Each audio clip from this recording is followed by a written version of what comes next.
On a primeval river in the heart of Africa lives the legend of a creature called Mokele Mbombe. Like the Loch Ness Monster, it's awesome and mysterious. But this is no sea serpent. This brute is no illusion. It's a dinosaur. Explorers have ventured into Africa, the dark continent, in search of this elusive beast.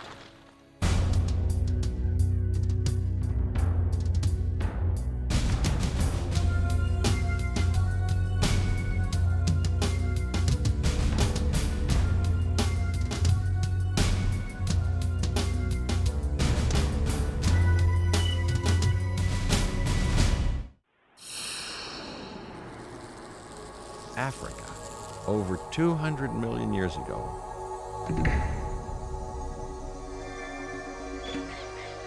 In a vast sun-baked desert, a tiny oasis gives shelter to a host of prehistoric creatures. Here, insects rule the world.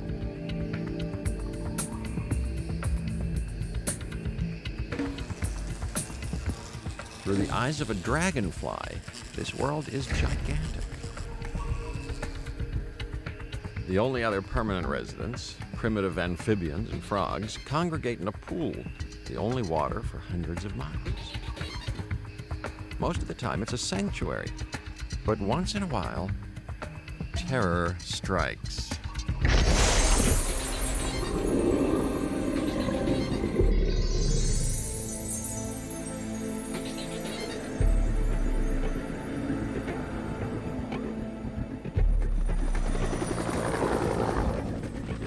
Today, this long-forgotten refuge has disappeared, eaten away by the ravages of time.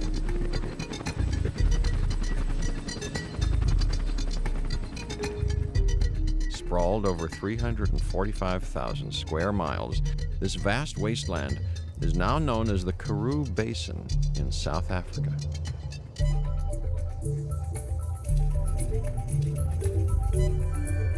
Here in 1854, paleontologists uncovered the first dinosaur ever found south of the equator.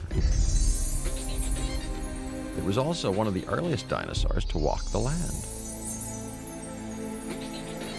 Called Massospondylus, scientists disagree exactly when it lived, with estimates ranging from 220 to 200 million years ago on the Triassic-Jurassic boundary. 13 feet long, this plant eater stood on its hind legs to graze in trees using its tail for support. Although first discovered in the Karoo Basin, Massospondylus was not unique to Africa. When it lived, the world was a very different place. If you were a dinosaur in the early days in the Triassic in Africa, you could walk to South America, you could walk to New Mexico, you could walk to Scotland, you could walk across Russia and down to India. It was all one place. At the beginning of the Triassic 245 million years ago, the Earth was one half water and the other half land. All of the continents were joined together in a single landmass called Pangaea. Africa lay in the middle, just below the equator. Because most of the continent was landlocked, the climate was very hot and very dry.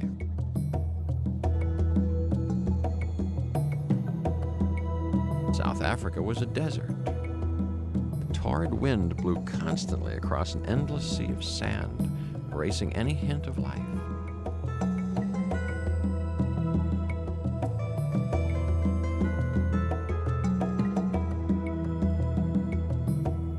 Here, a dinosaur would leave no footprints, and the desert offered little shelter.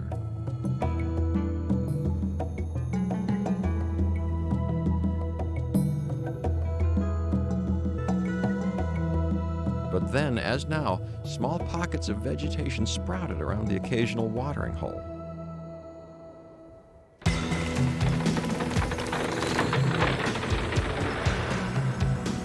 A primeval paradise in a bleak and inhospitable world would help forge the destiny of Massospondylus.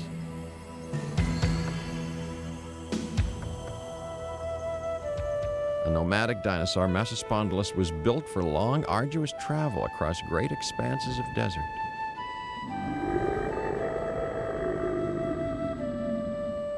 Like a camel, it stored food and water in its body until it reached the next oasis. Well suited to its environment, Masaspondylus was lean and compact, but it had a telltale feature. Its head was tiny. Roger Smith of the Cape Town Museum thinks this dinosaur was the blueprint for the largest land animals that ever lived. Well, this is a skull of Masaspondylus. It's a small, dainty dinosaur with large eye sockets. And here the row of small teeth, leaf-eating teeth. As evolution progressed, some of them became smaller, but others gave rise to the large, plant-eating herbivorous sauropods.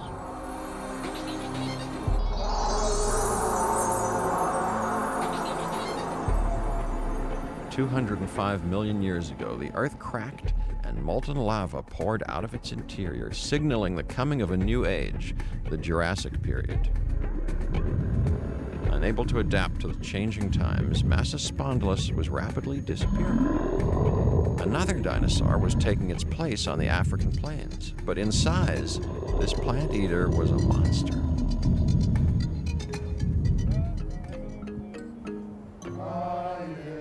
In 1907, a German mining engineer prospecting for minerals in East Africa stumbled upon the unexpected.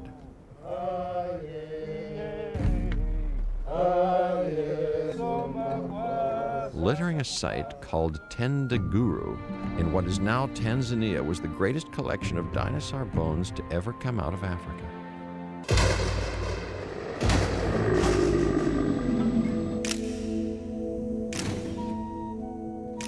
The discovery launched the largest expedition of any kind in history. The dig ranged over 2 square miles and took over 5 years to complete. The Germans employed 170 native laborers in the first season. By the 5th year, the number had risen to 500.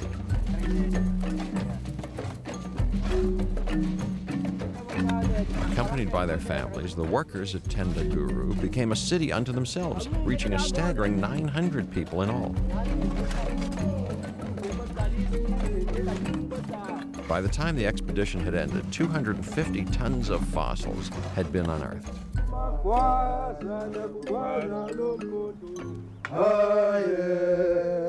In an unending stream, natives bearing 5,000 crates of bones snaked their way through the bush on an arduous 4-day trek to the coast. From there, the bones were shipped to the Humboldt Museum in Berlin, Germany.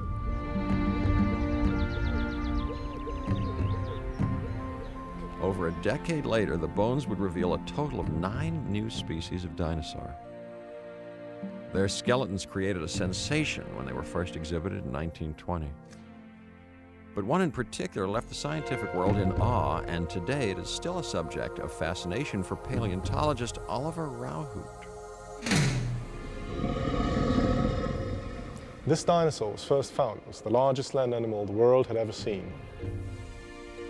Still today, this was the largest complete dinosaur skeleton ever found. One of the largest, longest, and possibly heaviest dinosaurs ever to walk the land, this huge plant-eating sauropod is named arm lizard, Brachiosaurus. Reinforced by limb girders and supported by pillar-like legs, Brachiosaurus resembled a gigantic giraffe. It roamed Africa 150 million years ago at the end of the Jurassic period. The world it lived in was no longer a desert. The climate had changed. For the first time, sand dunes sprouted plants nurtured by the coming and going of seasons. In spring, when it rained, Brachiosaurus fed on the leaves that grew in the burgeoning forests of conifers and hardwoods. But in the summer, when it was dry, food was not so plentiful. So how did Brachiosaurus not only survive, but flourish? They flourished because these huge long-necked animals could reach up high into the canopy and feed on the last leaves left in the summer, or if they had to, push over the trees with their great weight and rip up the trunks, as elephants do today. Being huge, being tall, being very strong is an adaptive necessity if the summers are bad. Brachiosaurus dominated the Jurassic Plains. But Africa wasn't their only playground. In 1877, bones of another Brachiosaurus were dug up 11,000 miles west of Tendaguru in the Badlands of Colorado. 150 million years ago, Brachiosaurus was king of the world. But something was about to happen that would make its empire crumble.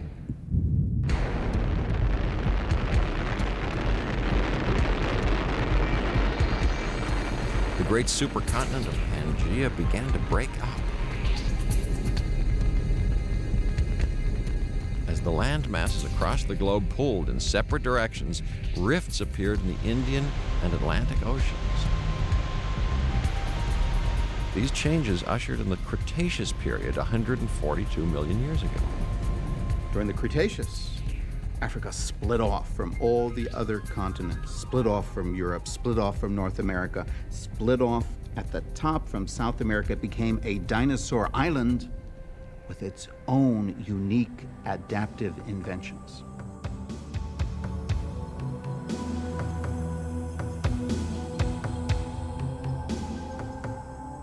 Now isolated, Africa would become home to a breed of dinosaurs that would rival the weirdest and meanest the world has ever seen.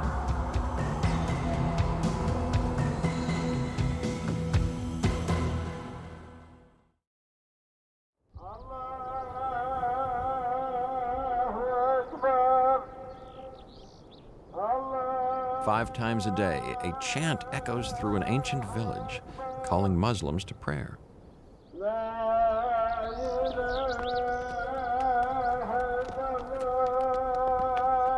Sandwiched between Algeria and Libya on the north coast of Africa lies the Arab country of Tunisia.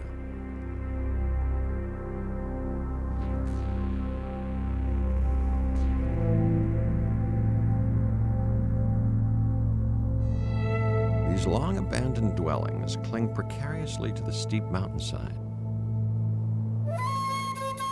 Little did their creators know that this ancient land was once ruled by dinosaurs with a flair for the bizarre. And one creature in particular. African dinosaurs in the Cretaceous produced unusual things: a sea-going, fish-killing, meat-eating dinosaur, a combination of Free Willy and T-Rex. In 1998, a team of dinosaur hunters from England's Bristol University came here to find this elusive beast. They traveled 5 long days and nights and covered 4,000 miles to reach this remote outpost. To the town of Tatooine, which lies on the edge of the Sahara Desert. Before their journey is over, they will travel further into the unknown and back in time. In 1912, German paleontologist Ernst Stromer led a team into Egypt's western desert. At a place called the Bahariya Oasis, he unearthed the skeleton of what looked like a monster. He named it Spinosaurus, meaning thorn lizard, after the sail that was over 5 feet tall and stuck up from its back. A 2-legged predator, it was 49 feet long and weighed 4 tons. But little else is known of this giant from North Africa. In 1944, a World War II bombing raid on Germany destroyed the few known bones of Spinosaurus. To this day, no one has discovered another. But the team from Bristol University are rising to the challenge. See them sandstone layers up there, guys? That's where the bones are going to be. I reckon, guys, if all these channels have got bones in, one of you lot's going to have to walk home. Although Spinosaurus was found in Egypt, fragments have surfaced all across North Africa. In Africa, this kind of dinosaur was around for millions of years, and at various times, spinosaurs were the most common, the largest of the predators. Spinosaurus may have been common, but its fossils are hard to find. Still, expedition organizer Mike Benton remains optimistic.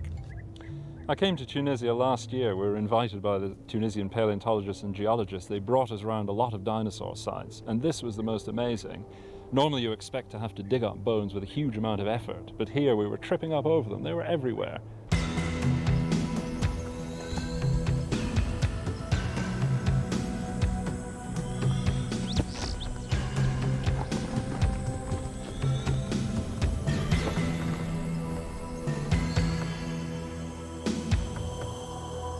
Thousands of bones from a vast variety of dinosaurs litter an area of 10 square miles, a scale the team have never before encountered. The sheer number of bones in this small site is absolutely staggering. There's a whole range of bones of a large sauropod, plant-eating dinosaur. But it's not just bones that are preserved here.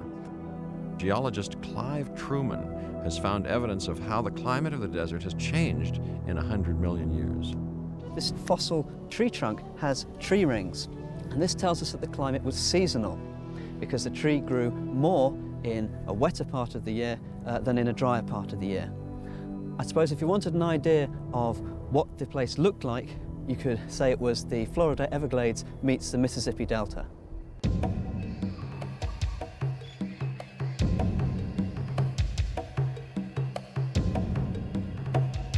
Time traveler going back to the Cretaceous wouldn't recognize Tunisia. In spring, the delta turned lush and green and swollen by rains. A river coursed its way through a forest of evergreens.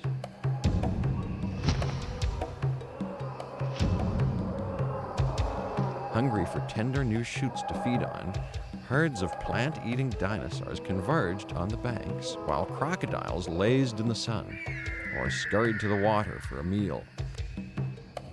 Here, primitive turtles mingled with armored fish and freshwater sharks 4 feet long.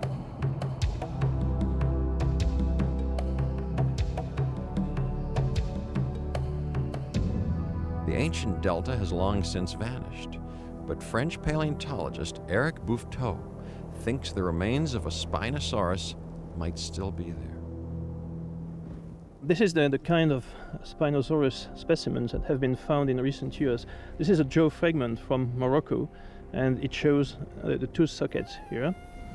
And since we arrived here in Tunisia, we've already found this fossil, which also is a jaw fragment and also shows the tooth sockets here.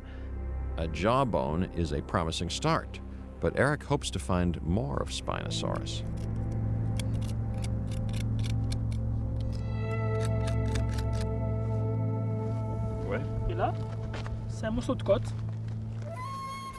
After a day of digging, the team uncovers a fossil that looks small, but its implications are colossal. This is part of a rib here, and you can see the cross-section is absolutely huge. So this proves we've got a massive animal here. But Dave Martil and Shamir Bouaziz from the University of Sfax in Tunisia have found something even more tantalizing. It may well be a Spinosaurus tooth.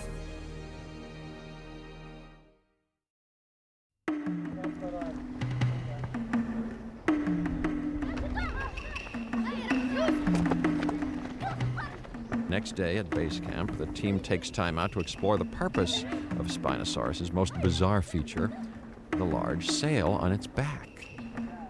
The Spinosaurus has this great huge back, I reckon that its function was probably sexual. This was full of blood vessels and could be used to control the temperature of the animal, the body temperature. That's a radiator, blood going Or, through. or the giving other off way heat. around on a cold morning, it would have warmed up perhaps. You have to remember these sail-backed animals are living side by side with others with no sails. The sail could have been brightly colored to attract a mate, or acted like a solar heating panel to warm it up and like a radiator to cool it down. Or maybe it stored fat when food was scarce, like a camel's hump.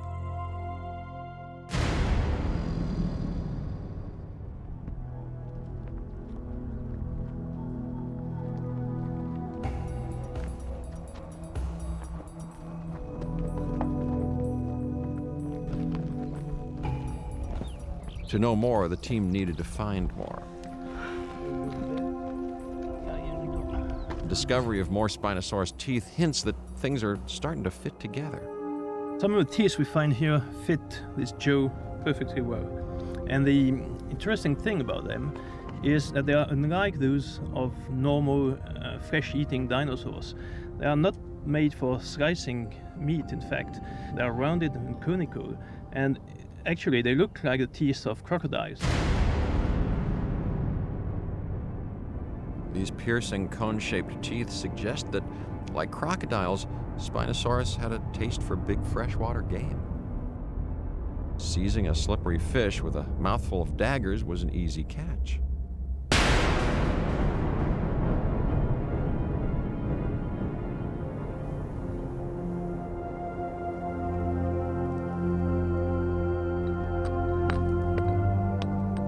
Although Spinosaurus tops their agenda, team members are also finding tiny fragments of a host of other creatures.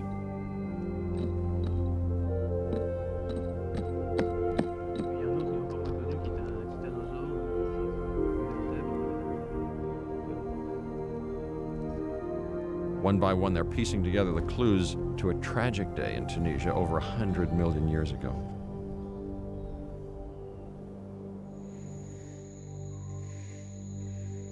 The river seemed tranquil. Miles away, disaster was brewing. A torrent of seasonal rain struck without warning. Caught off guard, hundreds of unwary dinosaurs were swept away. Torn apart by the deluge, their broken bodies were strewn across the ancient floodplain.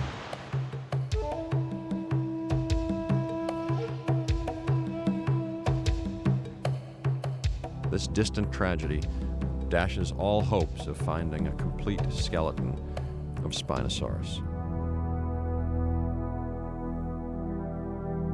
But Dave Martill still manages to get lucky.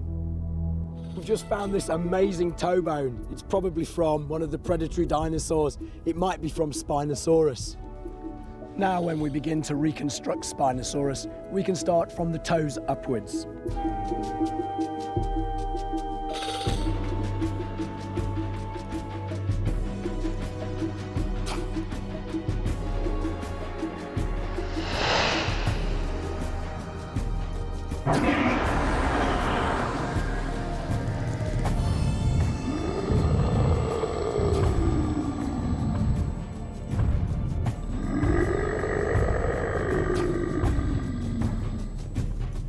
The expedition draws to a close, Spinosaurus remains elusive.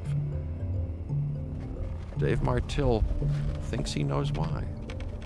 Amongst all the dinosaur bones that are in this bone bed, we're finding a lot of these little fish teeth. So many of them that I can only think that the rivers here must have been absolutely teeming with fish. But you know, there are also teeth of a big predator dinosaur that could quite likely have been feeding on Spinosaurus. This is a tooth of the largest meat-eating dinosaur in Africa. This is a tooth of Carcharodontosaurus.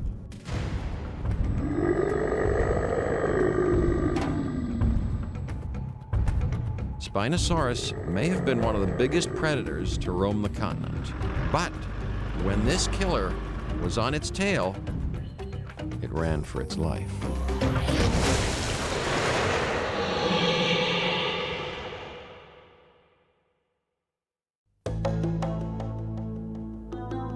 The Sahara Desert is 3 million square miles of emptiness. A land of extremes. The blistering sun, exhausting heat, and inhospitable terrain make even the hardiest run for cover. Yet in 1995, an expedition crosses the salt flats of southern Morocco to reach this barren desert. Paul Sereno, a paleontologist from the University of Chicago, has been here before.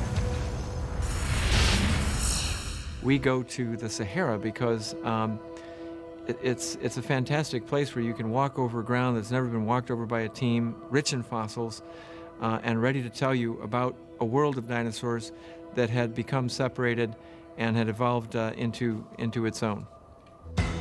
It took him almost a year to organize this venture and 4 weeks to finally get here. And like others before him, he too is after Spinosaurus. Armed with a geological survey of southern Morocco, the team's first port of call is a place called Anoual in the Atlas Mountains. The foothills of the Atlas are nearly 100 million years old. So team member Hans Larsen and Paul Sereno check the sediment to see if any dinosaurs are buried here. One of the fastest ways to tell what kind of sediment you're dealing with is just to taste it and chew it for a while. Because with just 1 or 2 bites, you can determine how much grit is in a piece of sediment. It's a little gritty, but very, very, very slight. Just a touch of salt. Sediment reveals whether this land was once a forest, riverbed, or desert. This soil is embedded with gypsum, a mineral that originates in salt lakes. When the water dries up, gypsum remains. One down the hill is almost a meter thick, and that's the most gypsum I've ever seen in my life. 100 million years ago, every lake and swamp for miles around would have been salty and unfit to drink. For a dinosaur, this was off limits. The chances of the team finding any fossils here was hopeless.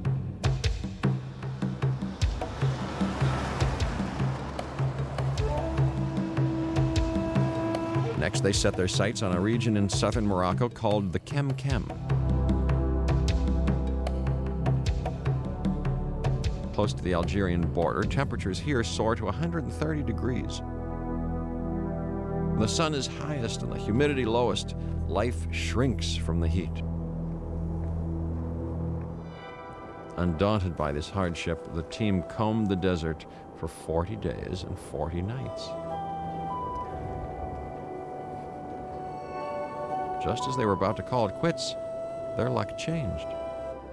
Well, the morning had started out on a wrong foot. Literally, one of my boots had been plunged into water, and so we opened up the truck, and it was time to go prospecting, and I decided to prospect in one boot and one sandal. And I said to Jeff, I said, oh, I'll meet you at the truck, 'cause I'm going to go the long way around. It's easier to get down. Gabrielle, all of a sudden, didn't come back for lunch on time, and we got very worried. On the way, I stumbled over an incredible find. At the time, I didn't know it.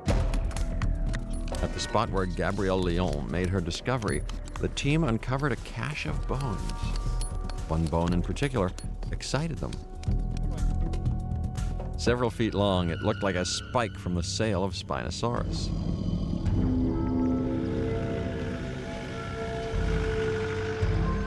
Finally, one night in camp, Sereno began putting the pieces together. I picked up the first fragment and put it right into place. As the hours passed, my eyes were just really, I just couldn't believe what was being assembled in front of me. An expert at reconstructing dinosaurs, Sereno was in for a shock. The bone didn't belong to Spinosaurus. It was the shoulder blade of a totally new dinosaur. Paul christened it Deltadromeus, meaning Delta Runner. A 35-foot killer with short arms and long legs, it was built for outrunning its prey at top speed.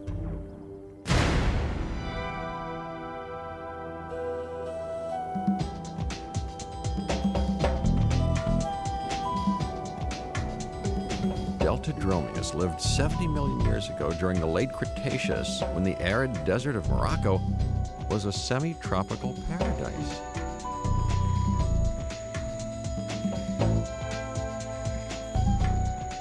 Here, the forest pulsated with life as tall tree ferns lining the banks of a river attracted scores of hungry plant eaters. And where there was prey, danger was everywhere.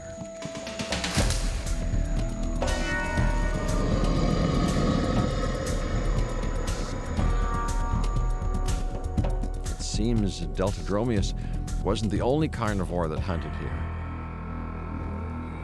Everywhere Sereno and his team went, giant shark-like teeth kept cropping up. Somewhere out there, an unknown killer was lying in wait for the team. Africa is a great frontier. They know of no other place that has as rich and as widely exposed the treasures of the past, and yet so little of it known.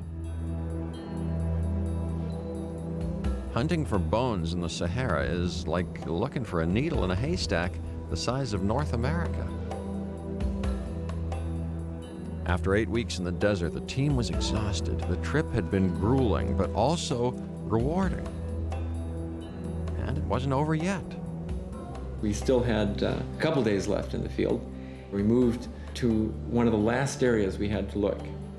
This time I was the lucky one, and it was totally unpredictable. I saw an area of outcrop.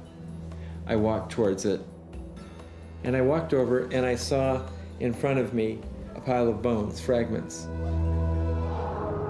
Perched precariously on the edge of a steep outcrop, the team start to unearth Sereno's chance discovery.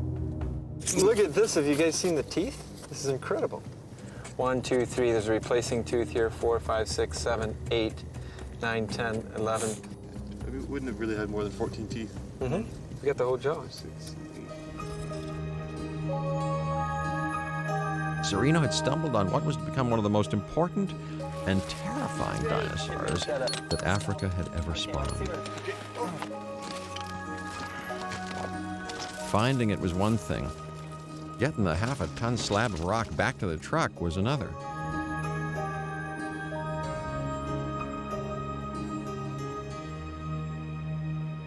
But the effort was worth it. In 1996, Paul Sereno introduced the world to his new discovery. At 5 feet in length, its skull was not only the biggest, but the most complete ever found in Africa. It belonged to Carcharodontosaurus, meaning shark-toothed reptile. 50 feet of sinew on 2 powerful hind legs, it had unrivaled speed and acceleration. Its weapon of choice was its awesome jaw.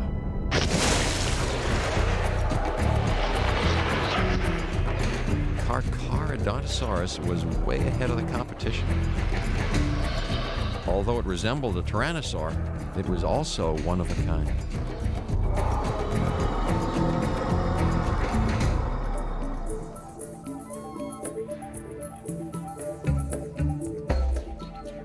Africa shows how evolution really doesn't and can't operate to produce the same forms over time when you isolate them. Carcharodontosaurus, for example, a very large dinosaur in Africa, essentially reaching the same size as Tyrannosaurus, but from a totally different line of dinosaurs. That's an example of evolution in isolation.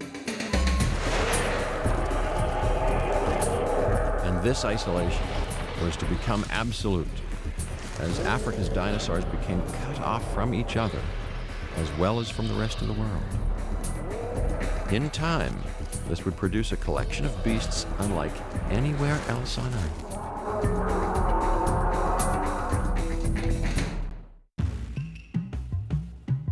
Life for the dinosaurs of Africa was always fierce, each competing to be top of the food chain. Because this position was so precarious, any subtle changes in the environment could have massive effects. A change took place in Africa that was enormous.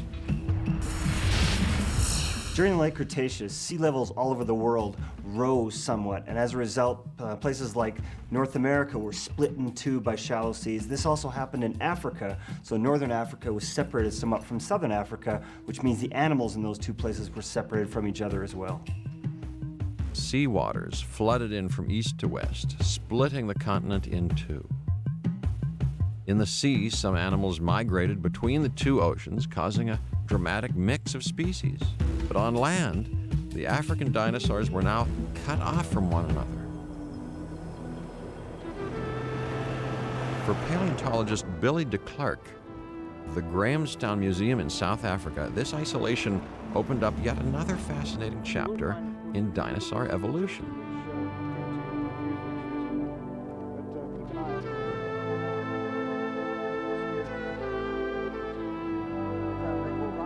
In the southernmost region of South Africa lies a 1,000 square mile area known as the Kirkwood Formation.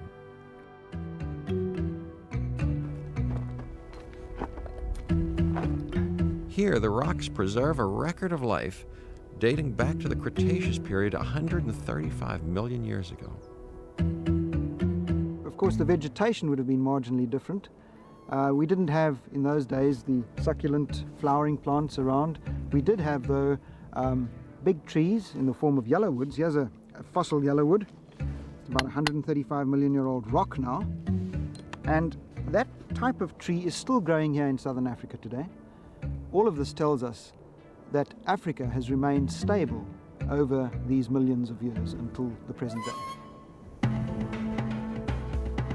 Today, Africa is as wild and abandoned as it was 135 million years ago. Here, it is kill or be killed.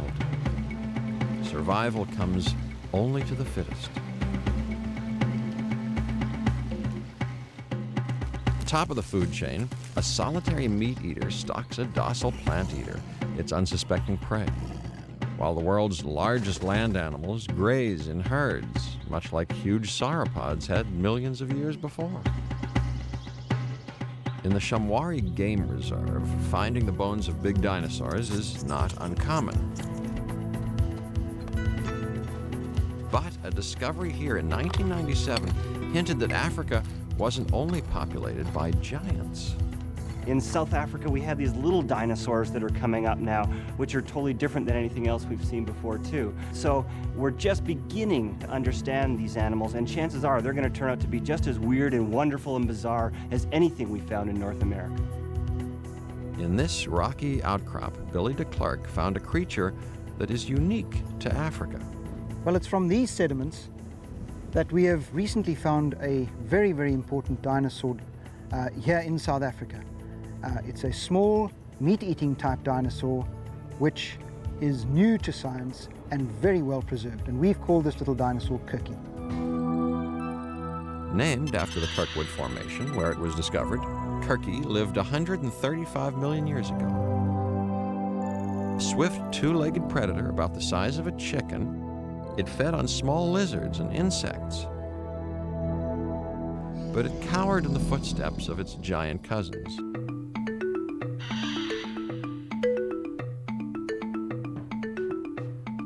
In the Age of Titans, survival for a dinosaur the size of Kirky could have been tricky.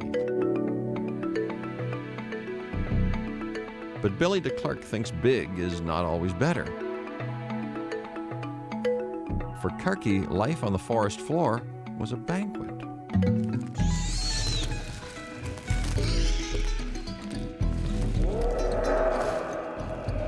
Kirky would have taken advantage of the available food supply at the time, and while we were preparing the specimen, we found some lizard material in its gut area, perhaps its last lunch. It was also an opportunistic feeder. It would have scavenged on occasion, and therefore Kirky really was quite content with its food supply, didn't really need to become a very large dinosaur. Two dinosaurs from two different worlds, locked in isolation.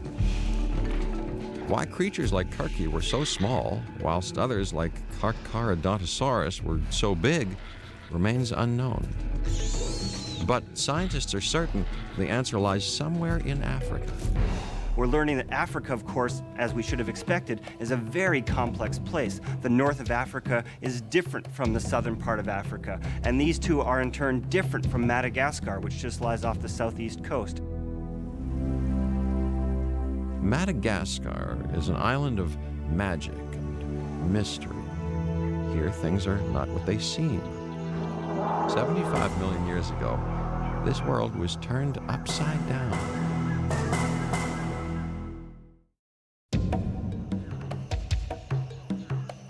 The island of Madagascar is the land that time forgot. An island of animal misfits. Here, what's common is unusual and often outlandish. These animals and plants are living proof that in isolation, anything can happen. Islands often are refuges. They're nature's game parks. If you want to go back 30 million years to our own human history, you go to the island of Madagascar, because there are very primitive monkey-like things called lemurs. They're gone everywhere else. But that island served to insulate the lemurs from any new predator. Like lemurs, most of the creatures that live on Madagascar are found nowhere else on Earth. In 1996, a team of scientists came here hoping that 75 million years ago, Madagascar's dinosaurs were also unique. Joining team leader Dave Krause of the State University of New York is Kathy Forrester, a specialist in prehistoric birds, and paleontologist Scott Sampson. What lured them here is Madagascar's unique geologic history. Before it became an island, it was wedged between 3 continents.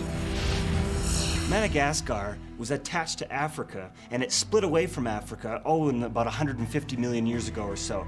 Although it was still attached at the time to India, and India was still attached to Antarctica, which in turn was attached to South America. Later on in time, in the Cretaceous, 80 million years ago, India broke away from Madagascar, so for the first time, Madagascar was isolated, and all the animals and plants on Madagascar were isolated as well. Today it lies 300 miles off the southeast coast of Africa, the 4th largest island in the world. It covers an area greater than California and Washington state combined. The team are in the northeast corner of the island, near the town of Majunga. The chances of finding dinosaur bones are high. The ground here is littered with fossils. Already, Scott Sampson has made a discovery. In some ways, this is about as good as it gets, because we have multiple bones together eroding out of a hill. There is very little in the way of other bones down the hill, so it means that we're not here too late, probably. The skeleton is likely in the hill rather than down the hill. And as you can see, there's not much dirt above the bones here, so it makes it easy for us to get our picks and shovels in here and find out if there's actually a dinosaur buried in this hill. In no time, the team zeroed in on a number of promising sites and have started uncovering large bones. But these 2 tiny brown flecks found by Kathy Forrester may be the most significant find of the day. We think we might have at least the wing of a bird in here, and possibly the whole bird. We're not sure. We're going to take this out, bring it back to the lab, and let them tell us. Fossils of ancient birds are extremely rare and almost unheard of in the southern hemisphere. The first and most famous was discovered in southern Germany in 1861. Called Archaeopteryx, meaning ancient wing, it was half dinosaur, half bird. The earliest example of a creature with a feathered wing, it was a fossil caught in the act of evolution. Since the middle of the last century, when the Archaeopteryx was first described, it's occupied this unique position as the oldest and most primitive bird. In recent years, there's been a number of discoveries, including the one we've made on Madagascar, which has challenged Archaeopteryx in this position, and we're now starting to shed some light on this very dimly lit area, very important area of evolutionary history. By 1998, Kathy Forrester finally pieced together her ancient bird. Called Rhehonavis, meaning menacing bird. It lived 70 million years ago during the late Cretaceous. A small predator about the size of a crow, it had a long reptilian tail and a skull lined with sharp serrated teeth. We found it had a very long tail, which was pretty unusual. And we prepared down both legs, and we found at the end of the left leg this beautiful foot. At the end of its foot was a large sickle-shaped claw, identical to the claw of a dinosaur, like the famous velociraptor from the film Jurassic Park. I think it was probably a very good predator, and you can even think of it swooping down on small animals as its prey with these large killing claws and grabbing maybe small mammals, fish, lizards, anything small that it could find. So it's probably a pretty vicious little predator. Rhehonavis was a bird, but who were its ancestors? The theory that birds evolved from dinosaurs has been hotly debated over a century. If Rhehonavis could fly, it might be the missing link. I think that it fits in as a perfect missing link. I mean, what more do you need? You have this bird with a long tail and a big raptorial claw, just like Velociraptor, and a number of other features which put it right in with Archaeopteryx. It seems to me to be a very strong link between dinosaurs and birds. Rhehonavis soared above a prehistoric world little changed in 70 million years. A few miles away from its nest, a river empties into a delta filled with exotic fish.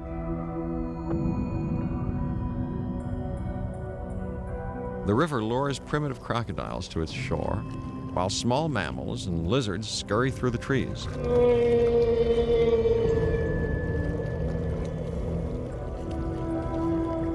A herd of hungry dinosaurs is no threat to an airborne predator, but even birds flinched at the sight of another, more sinister monster lurking in the trees.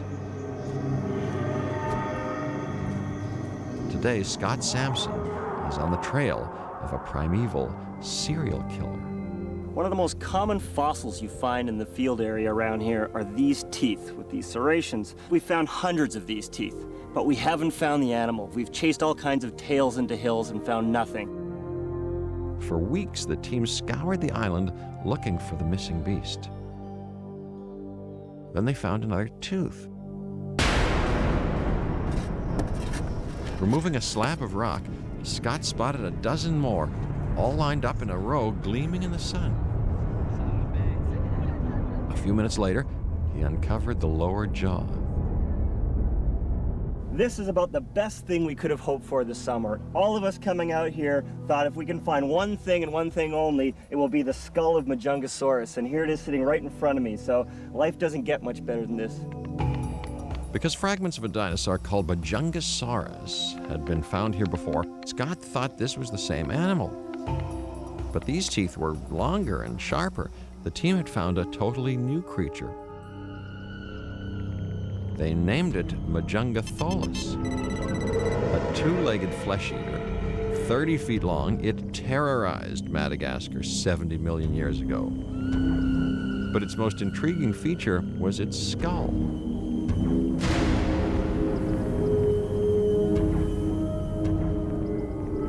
Here in front of me is the skull that we found in 1996, except we've put it back together and we've casted it, and it turns out to be even more spectacular than we first imagined. This is one of the most complete, best preserved dinosaur skulls ever found. A skull is the most revealing part of a dinosaur's anatomy. It contains 95% of the information about how it lived. Each skull is critical. When you interact with another person, you look at their face. When an animal interacts with another animal, often they look at their face as well. It's a place where we see skulls, decorations, horns. They can tell us a lot of details at the species level. The skull of Majungatholus is unique, if not bizarre. Its surface is wrinkled and adorned with large bumps, one on top of the head and another at the back. Captivated by this strange creature, scientists think that Majungatholus may be the ugliest dinosaur that ever lived.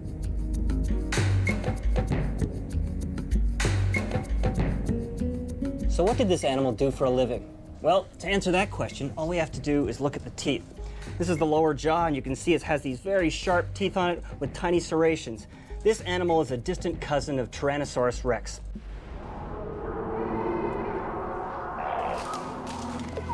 And it is definitely a carnivore, a meat eater. And what did it eat? Well, chances are it ate those long-necked sauropods that we had running around on Madagascar during that time period. In fact, we found no evidence of any animal bigger than this one on Madagascar in the late Cretaceous, and chances are this beast was the top dog, the big predator at the time. Nothing else would have been there to match it.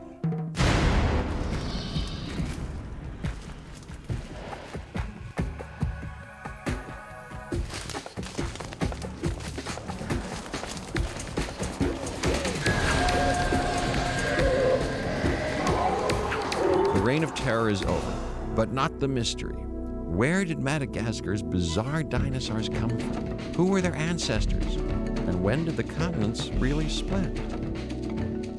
Like the creatures that live here today, the dinosaurs that once inhabited this island also dared to be different. Madagascar remains as puzzling as Africa, the land from which it came.